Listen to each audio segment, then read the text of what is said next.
Oi, família, graça e paz.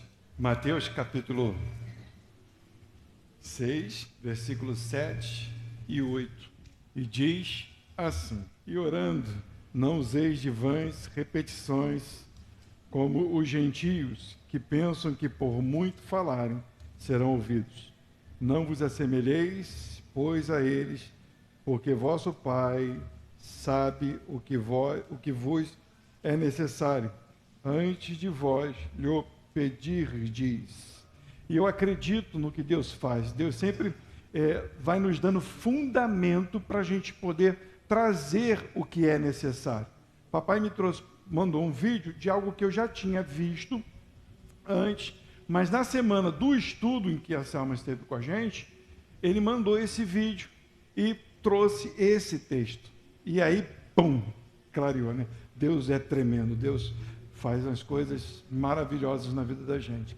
Ele mandou um vídeo de um médico, de um neuro, e eu sei que muitos já assistiram outros neuros, mulheres e homens, falando sobre isso, sobre oração, como a oração é fundamental e o que a oração faz na nossa mente, tá bom? Eu não sou médico. O neuro disse, é impressionante o que a oração faz. Tem várias áreas do nosso cabeção, do cérebro, que ele é ativado por situações da nossa vida. Então eles fizeram pesquisas com músicas, com estudos, com exercícios e com um monte de outras coisas, e também com a oração e com a intercessão. Está falando qualquer tipo de oração, pum, dá um alívio no corpo. E isso é provado cientificamente. Não estou indo contra a ciência. Só que eu quero trazer algo que vai além da ciência. Ontem a gente estava conversando, comendo uma pizza, comendo uma pizzazinha, né? Aliviando o estômago, né? Comendo aquela pizza gostosa. Depois eu passei mal, tá? Porque a Cristina saiu dali e foi comprar açaí. Aí a gente mistura tudo, né? A gente já está quase chegando aos 50, não pode misturar as coisas aqui embora, né, doutora? É um problema sério esse pessoal. Mas a gente estava conversando sobre que alguns problemas que a gente tem é por falta de movimentar. Correto, doutoras? Então, se você é uma pessoa parada, só vive no celular, muito tempo em casa, não faz nada, tudo atrofia a mente também. Correto? Eu não vou saber falar direitinho. Outro dia, se as doutoras quiserem trazer uma aula sobre isso, fiquem à vontade. Isso é muito legal a gente saber. Se há uma atrofia, existem mecanismos que fazem isso voltar a funcionar. Se você é uma pessoa que não estuda, que vive no celular, a sua mente ela começa a atrofiar, você começa a ficar burro. Normal, mas isso não tem nada a ver com a oração que Jesus nos ensina a fazer. Nada a ver. Você repetir, fazer rezas, se ajoelhar, ele até fala isso, só o simples fato de você se ajoelhar e fazer assim, a parte do lobo frontal, né? Lobo frontal, né? Aonde há o conhecimento, pum, acende. A tua mente acende, ele fala, olha, que mecanismo que Deus colocou, né? É um espetáculo. O que Deus faz, tudo é maravilhoso. O problema é para onde a gente leva isso. O budista faz isso. O cara do candomblé faz isso. O pessoal da cabala faz isso. São rituais que aliviam o corpo. Mas nós não somos ritualistas, nem somos do mundo, nós somos do reino dos céus. Então a nossa oração não é para trazer alívio, para trazer paz. A nossa oração é para a gente ter conhecimento de Deus e intimidade com Deus. Por isso nós não fazemos vãs repetições. Eu vou tentar explicar isso melhor, eu sei que eu estou um pouco enrolado, mas eu preciso agora ler a Bíblia, que é a parte que eu sei falar. Entendeu? Essa parte de ciência aí, que é ciência, é bom a gente conhecer, mas não caiam caiam nessas coisas. Porque se você virar um cara só de ciência, você só vai viver para esse mundo. A tua oração vai ser rasa. Como diz o texto, e orando não useis de vãs repetições. O que é vãs? Inútil, vazio. Coisas que não edificam em nada. A gente até, a pastora chegou a falar assim, né? Acho que foi no dia que ela pregou. Eu ia até ver o vídeo de vocês, né? Tudo está em relação, né? Vocês estão vendo que esses dias só está falando de oração. Você sabe que amanhã quem vier vai orar, né? Todo mundo que vier amanhã vai orar. Mas eu ia ver o vídeo de vocês para eu poder, né, buscar algumas informações também, mas não consegui por causa do trabalho. Isso, ela comentou sobre questão de vãs repetição, a questão de você estar orando muito por uma coisa. Não tem nada a ver, existe um desejo no nosso coração. E você não viu resposta de Deus, ore novamente. Ore, isso não é vã repetição, existe uma angústia, uma agonia no teu coração. Não tem uma resposta de Deus. Você ora novamente. Ora, entendendo que, percebe o texto, né? Como os gentios que pensam que por muito falarem serão ouvidos, percebe, olha só, não vos assemelheis, pois a eles, porque vosso Pai sabe o que é necessário, antes de vocês pedirem. Por que a nossa oração ela não é como os demais? Por que a nossa oração não é um mantra, não é uma reza? Porque Deus já sabe, Deus é soberano, Deus é Senhor, então nós descansamos nele, não no que fazemos. Os gentios, quando oram achando que por muito falarem, Deus vai responder. Então eles repetem, porque vai que se eles repetirem, Deus vai ouvir. Vocês estão entendendo o que eu estou falando? Estamos aqui para poder entender o que eu estou falando? Oi. Então, o que acontece é que a nossa oração, ela é feita em Deus, porque nós sabemos que Deus sabe o que nós necessitamos. Nós temos um Deus que é eterno. Deus conhece o começo e o fim. Por que nós oramos? Porque nós somos conduzidos a Ele a orar, mesmo que Ele saiba da tua necessidade. Os gentios não oram assim. As religiões não oram assim. As religiões oram achando que por muito falarem e por repetirem, vão conseguir. Até ela citou aqui na questão de que ela estava precisando de dinheiro, então ela fazia um ritual, uma fala, uma cabalística, para que ela pudesse alcançar esta questão do dinheiro para ela, como se Deus não estivesse vendo a sua necessidade. E se Deus quisesse com que ela não tivesse o dinheiro? Deus deixou de ser Deus da vida dela, correto? Então, vãs repetições é algo inútil, vazio, é ato de repetir para trazer à existência desejos do coração. Isso é vã repetição. Eu tenho um desejo, eu quero aquilo, eu repito. E eu vou falar até que aquilo aconteça na minha vida. Isso é vã repetição, é não confiar em Deus. É achar que por você fazer, você vai alcançar. E isso é mentira, porque nós temos um Deus soberano. Rezas, orações, mantras, mentalização, positivismo, né? Ritos, né? Tem gente que acha que se botar óleo na mão e orar, vai acontecer. Tem gente que acha que se orar, botar o copo d'água em cima da televisão, vai acontecer. Então são rituais, aí pega a rosa, taca sal, e faz um monte de... E terço, e ora terço, e fica ali naquela reza. Essas coisas são rituais e são vãs repetições. E é como se eu estivesse confiando naquilo que eu faço. Então, o Deus sou eu e não é Ele. O nosso Deus é eterno. Ele sabe da nossa necessidade. Ok? Os rituais que eram feitos do povo judeu não era para que Deus agisse ou fizesse alguma coisa. Era para mostrar o pecado deles. Então, o ritual apontava para Jesus, para aquele que viria. Então não era para solucionar problemas, era um ritual para que eles se humilhassem diante de Deus, dizendo: estou arrependido, eu confesso o meu pecado. Só que os rituais se tornaram como se fosse uma chave, como as pessoas, os coaches gostam de usar, uma chave para abrir a porta do céu, para Deus fazer alguma coisa por mim. Ela falou que quando ela fez aquele manto, ela conseguiu R$6.000. Conseguiu. Ela diz que depois que ela fez o mantra, ela conseguiu R$6.000. Só repetindo, porque não está aqui no microfone, o pessoal pode ouvir.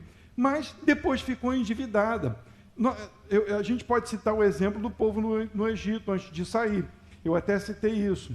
Estava lá Moisés, diante de Faraó, e Moisés começou a fazer o quê? Começou a fazer aquilo que Deus mandou ele fazer. E o que os magos faziam? A mesma coisa. Só que quem Deus libertou? Quem Deus puniu? Vocês estão entendendo? Pode até acontecer, só que existe um favor de Deus para aqueles que confiam nele e esperam nele, ok? Outro exemplo, abre aí 1 Reis, olha aí, professoras, né?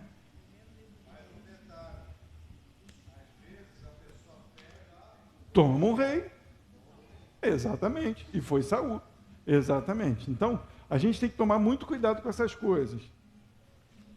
A gente conhece a história de Jezabel, né, e Acabe. Nós conhecemos bem a história. E Elias orou e veio seca, né? Ele orou, pediu a Deus que não chovesse, e não choveu por 3 anos, né? E aí houve um desafio, né, para ver quem era o Deus verdadeiro.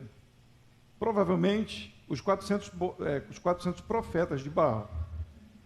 E os 480, 440, 450 de Azerá, provavelmente faziam magias terríveis no nome de Baal, porque Baal é um demônio.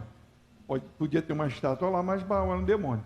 Como Deus queria se revelar para Israel, mostrar o pecado deles, então Deus permite que haja uma disputa, vamos dizer assim, né, dos profetas de Baal com Elias. Então se propõe lá um ritual para ver qual Deus era verdadeiro e qual Deus responderia. Então eles sobem o Monte Carmelo. Lá eles abrem uma vala, botam lá os sacrifícios, né, os bezerros, e Elias diz: o Deus que responder, esse é o Deus verdadeiro. E aí diz para os profetas de Baal: então peçam a Baal agora para que ele mande fogo do céu para que queime o holocausto. E diz assim: e tomaram o bezerro que lhe dera, e prepararam, e invocaram o nome de Baal.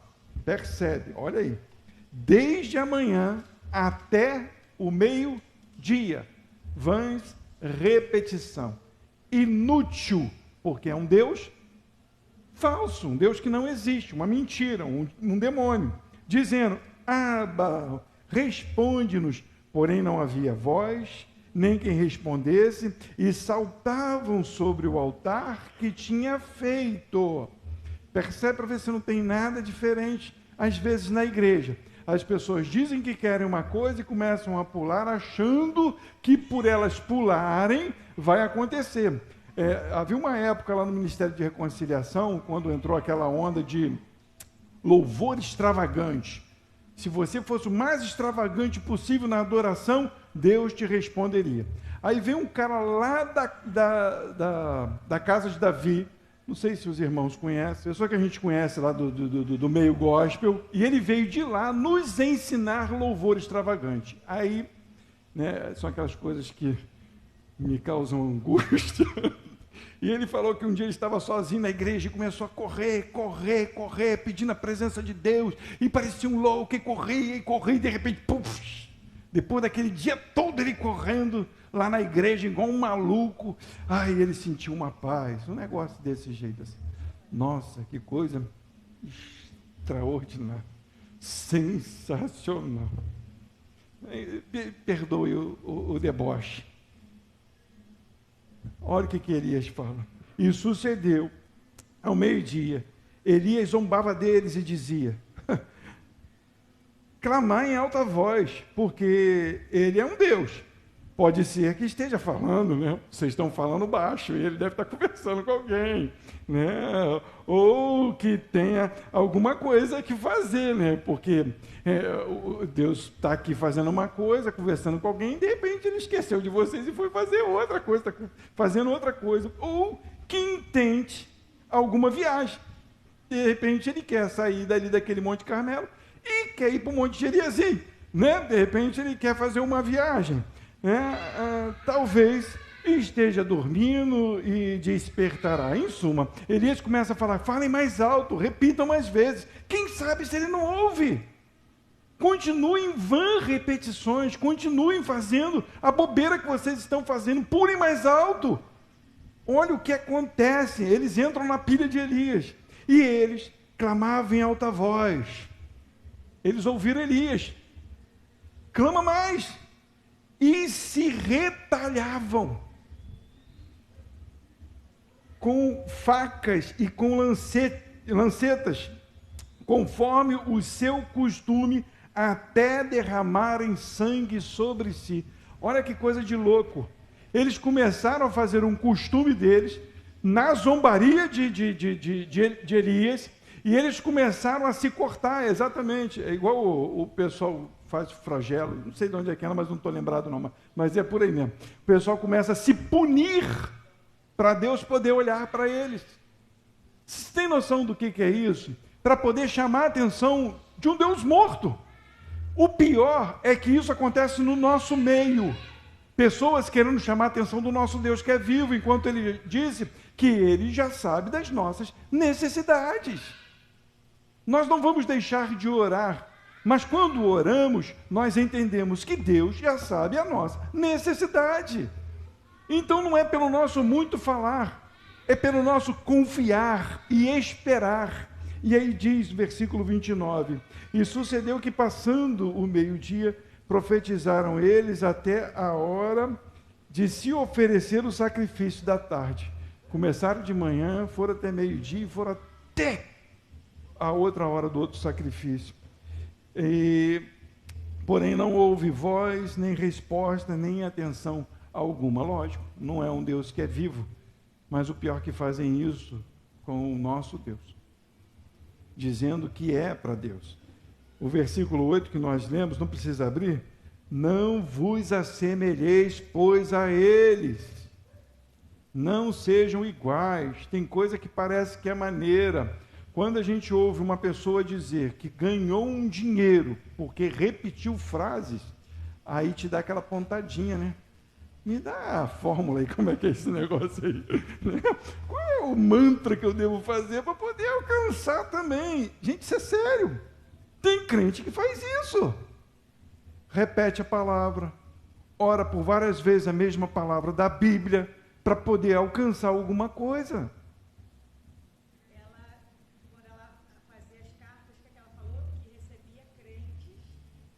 O pior é isso. Ela falou que quando fazia o seu tarô, vinha pastores, crentes, irmãos.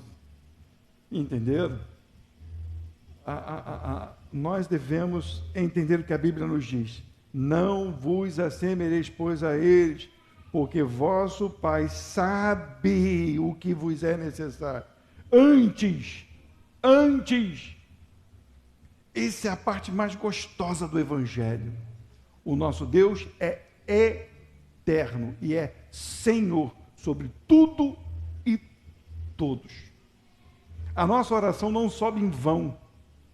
Ela é ouvida porque Ele já sabe, não foi hoje, foi no começo da criação. Tem noção do que é isso? De você servir a um Deus desse? Então, se você não recebeu, sossega. Não estou dizendo que não deva orar, mas descansa nele, tenha paz, porque você está debaixo de um Deus que é poderoso e altíssimo, Senhor de tudo. Mateus capítulo 6 também, versículo 25 e versículo 32. Olha o que diz aí, versículo 25 diz assim, por isso vos digo, não andeis ansiosos quanto à vossa vida, pelo que haveis de comer ou pelo que haveis de beber, nem quanto o vosso corpo, pelo que haveis de vestir. Percebe o que ele está falando? Não andem inquietos, não andeis ansiosos com coisa alguma. Qual é a necessidade nossa? Comer e se vestir, correto? Ninguém vai andar pelado, e fome é um negócio que nos dá agonia. Só que o que acontece? Quando você anda inquieto com essas coisas, você faz um outro Deus para a tua vida. Você acha que o dinheiro é o teu Deus, que ele vai resolver o teu problema. Então não andem ansiosos, porque se o dinheiro resolve o teu problema, onde está Deus nessa situação?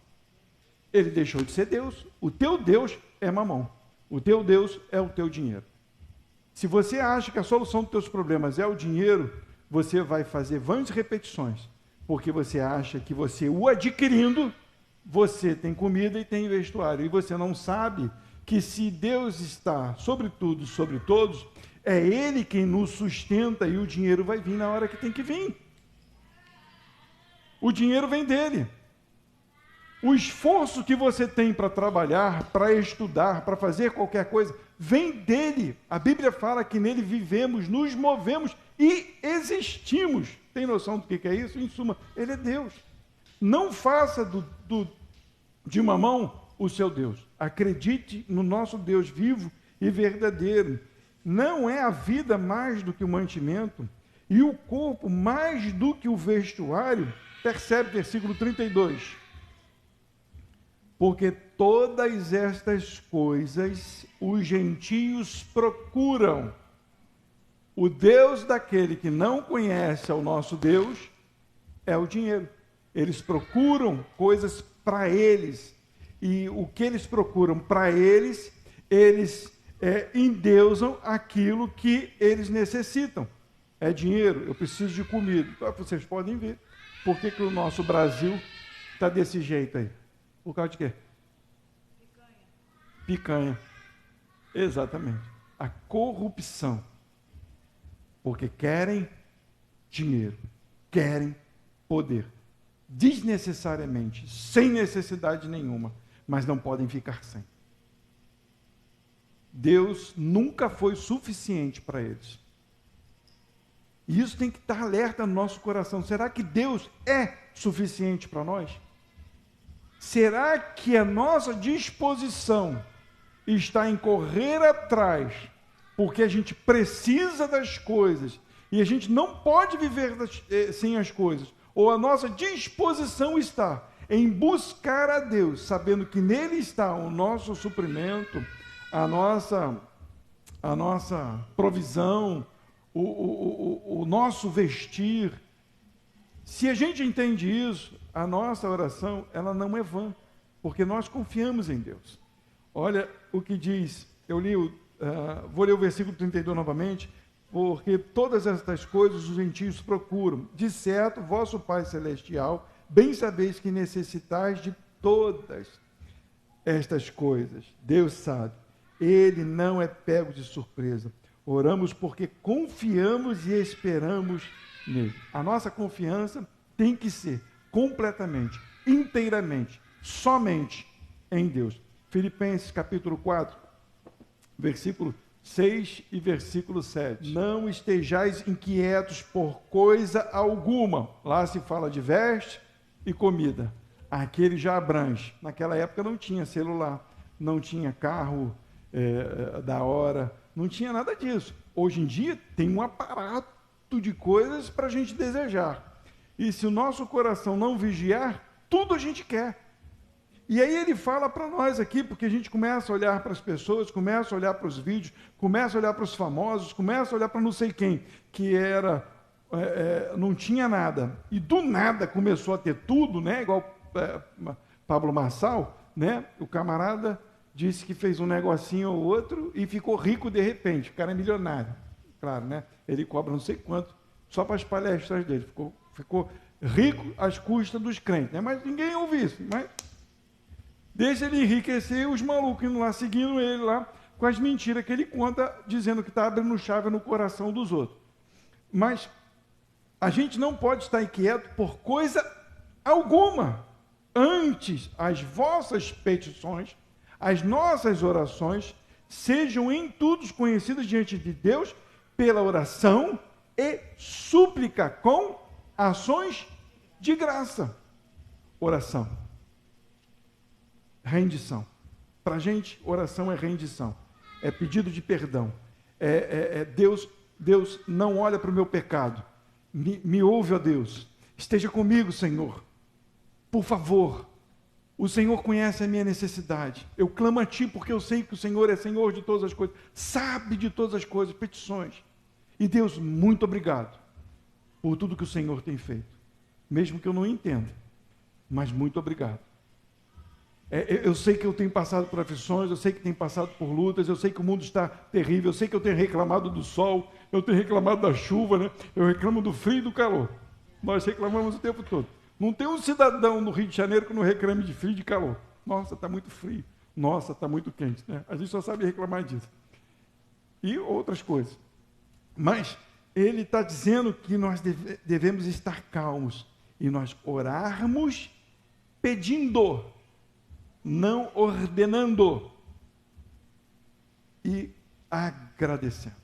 E ele diz mais: e a paz de Deus, que excede todo o entendimento, guardará os vossos corações e os vossos pensamentos em Cristo Jesus. Quando nós conseguimos orar, pedir, mas quando nós conseguimos entender que Deus é Senhor de tudo, e mesmo que a gente esteja passando por alguma coisa ruim, a paz de Deus, que excede todo o entendimento, ela supre as nossas necessidades.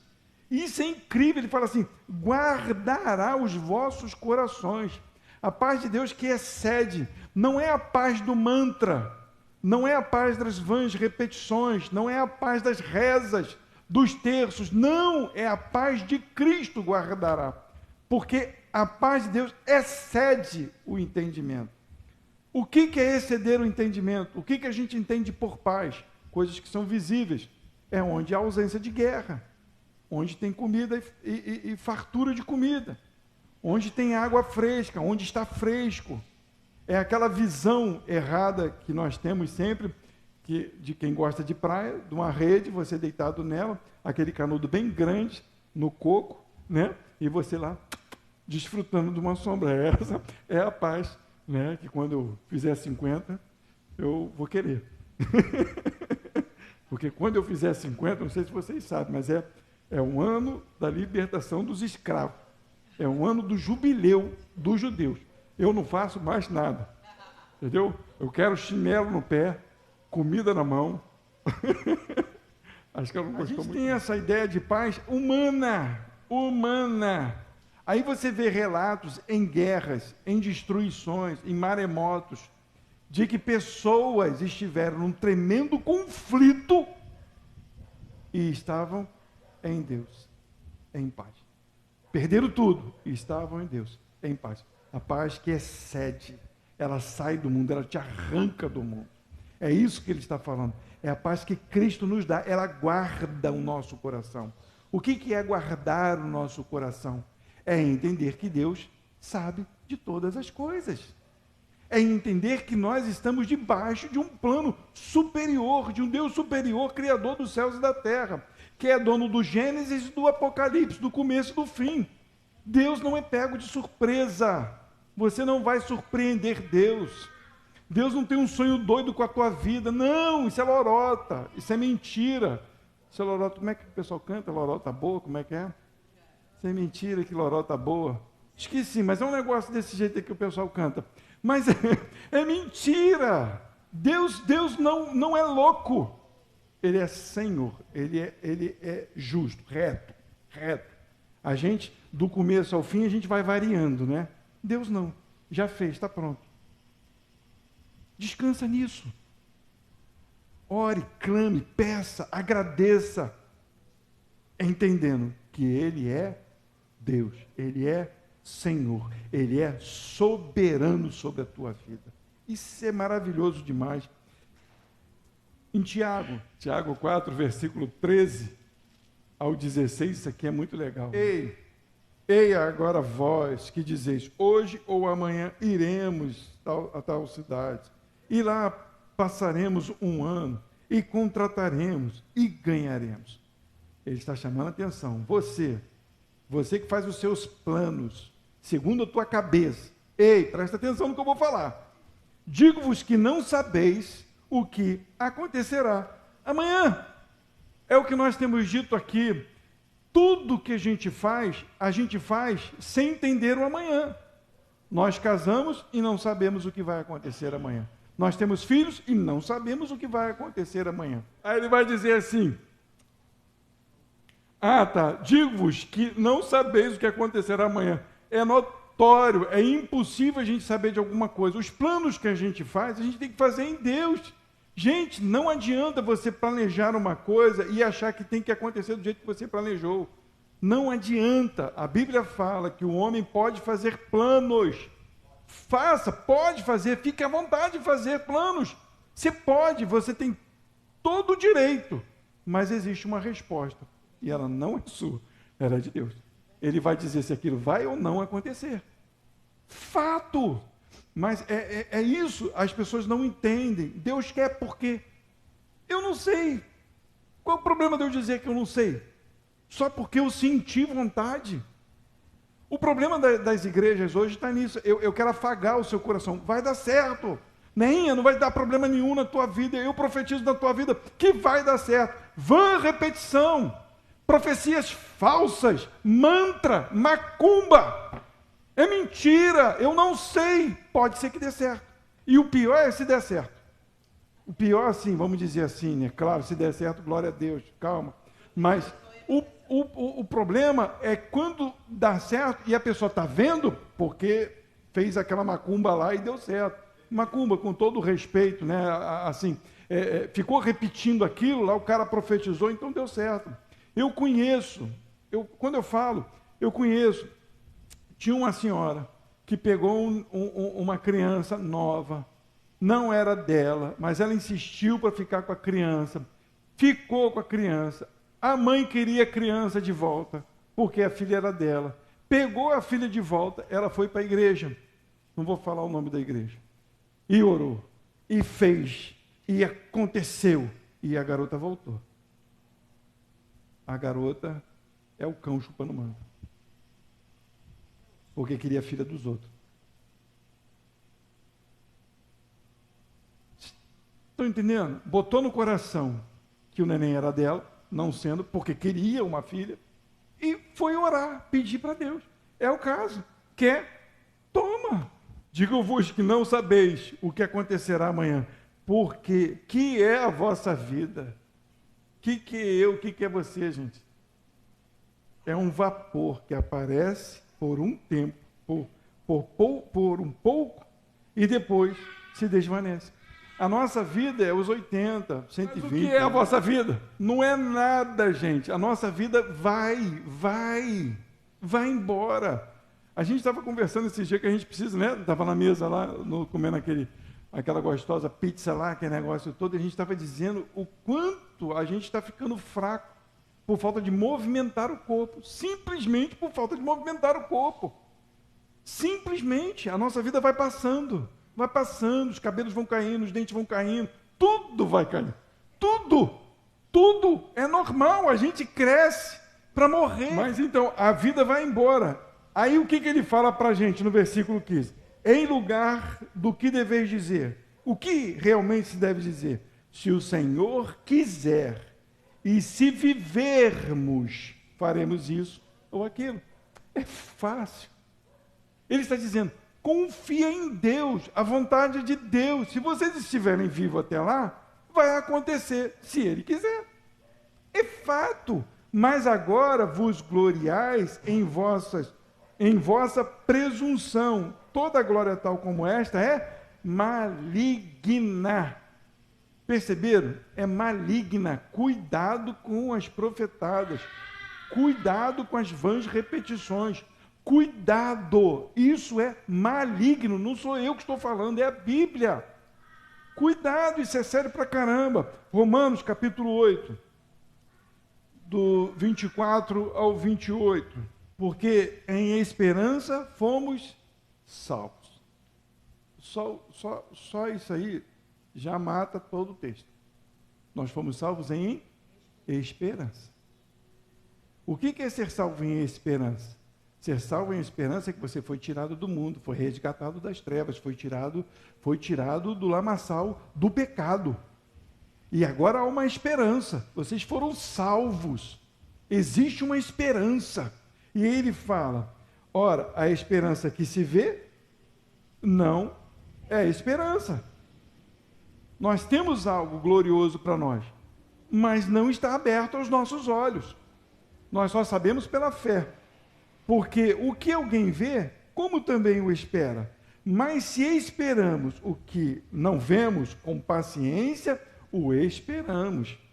Cara, isso aqui é muito sério. Deixa eu beber até uma água. Mas se esperamos o que não vemos, com paciência o esperamos. Quando nós somos salvos em Jesus, nós devemos esperar. Nós devemos ter paciência para alcançar. E ele não está falando de carro novo, ele não está falando de casa nova, ele não está falando de comida e de dinheiro no banco. Ele está falando da salvação. Ok? Então nós temos uma esperança. Deus nos resgatou para viver essa esperança da salvação. Tá bom? E aí ele diz, da mesma maneira também o Espírito ajuda nas nossas fraquezas.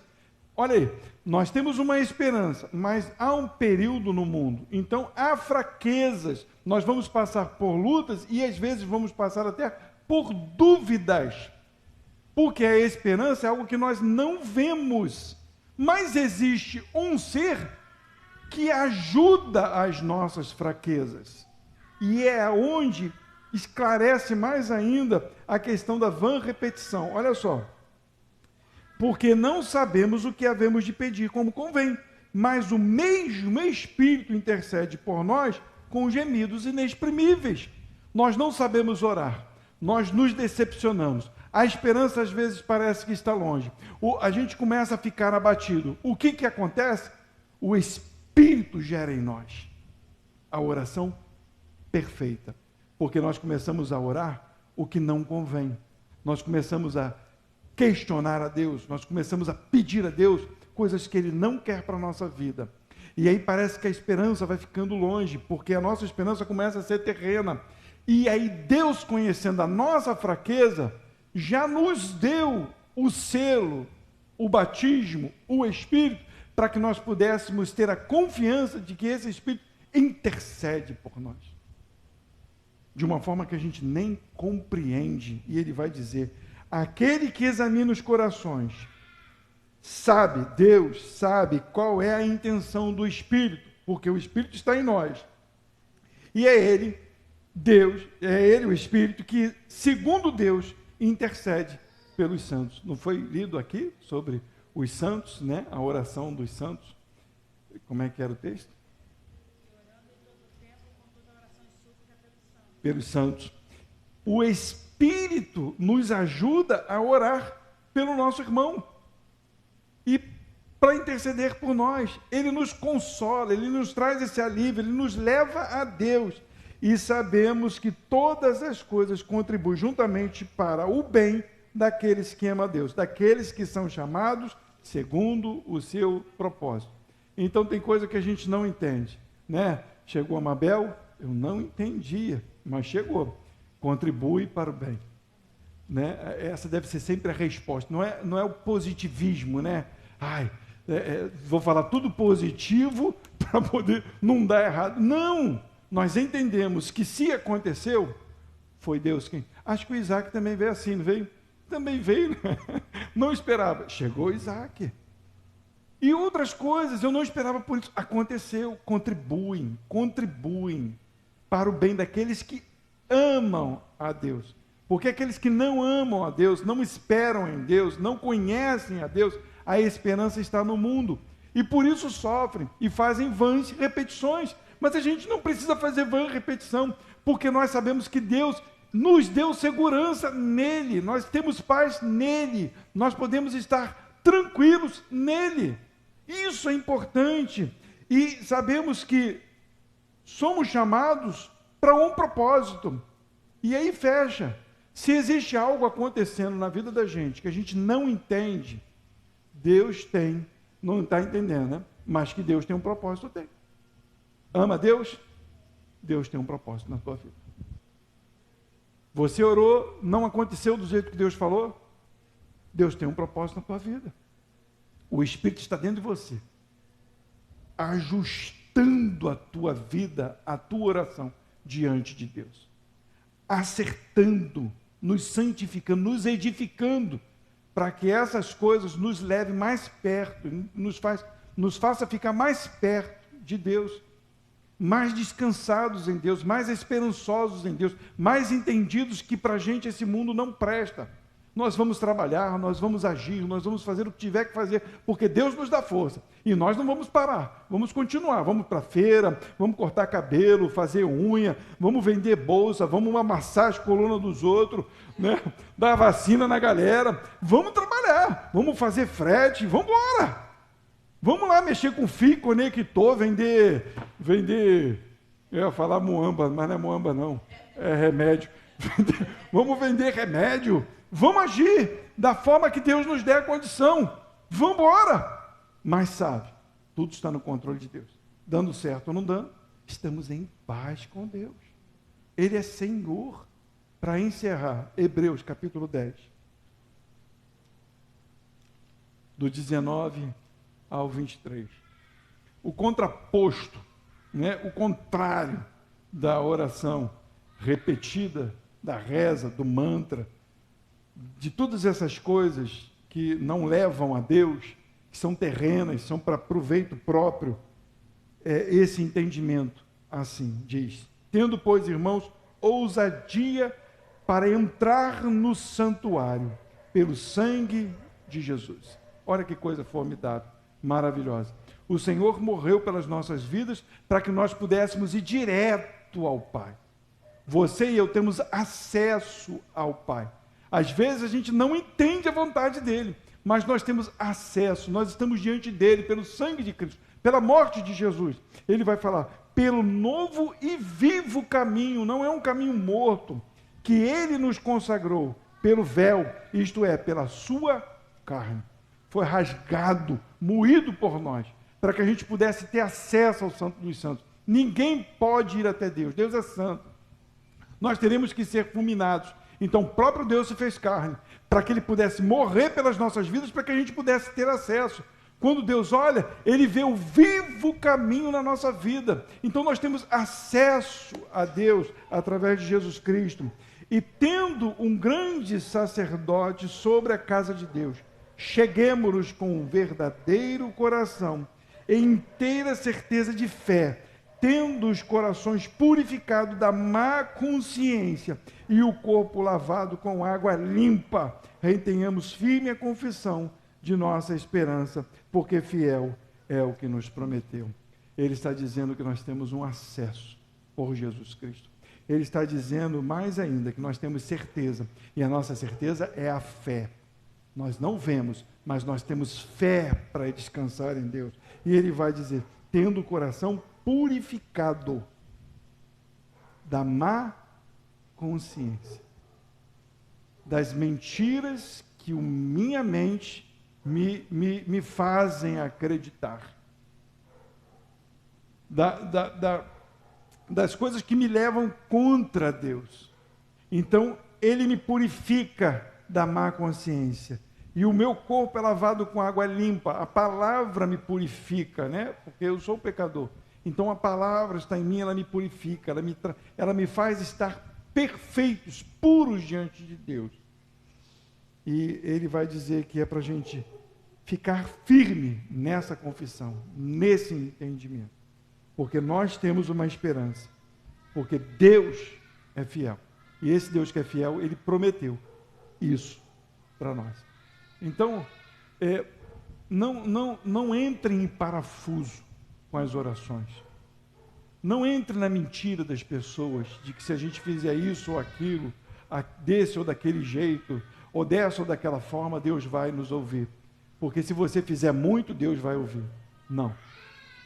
Quando orar, peçam, clamem, entrem pelas portas do santuário, por meio de Cristo Jesus. Entrem. Cheguem perto de Deus por causa do sangue de Cristo Jesus. E tenham a confiança e a paz que aquele que nos prometeu é fiel. E Ele vai cumprir aquilo que Ele nos prometeu. E o que Deus nos prometeu? Uma vida eterna. Deus não prometeu carro na garagem. Deus não prometeu comida na panela. E Ele nos alimenta. E Ele nos veste. E Ele até nos permite que a gente tenha carro, celular, ventilador, ar-condicionado, chuveiro elétrico, água. Para alguns, de vez em quando, falta água em casa. Ainda tem água? Então tá bom. Mas nós temos. Muitos lugares não tem nada. Não tem nada. Muitos lugares, às vezes, que não tem nada, eles buscam a Deus com esse entendimento pleno, descansados. Outros lugares, muitas pessoas têm sido mortas pelo Evangelho. Continuam buscando a Deus, plenos desse entendimento. Não tem uma oração vazia, tem uma oração cheia do Espírito Santo e do poder de Deus. Amém? Vamos orar.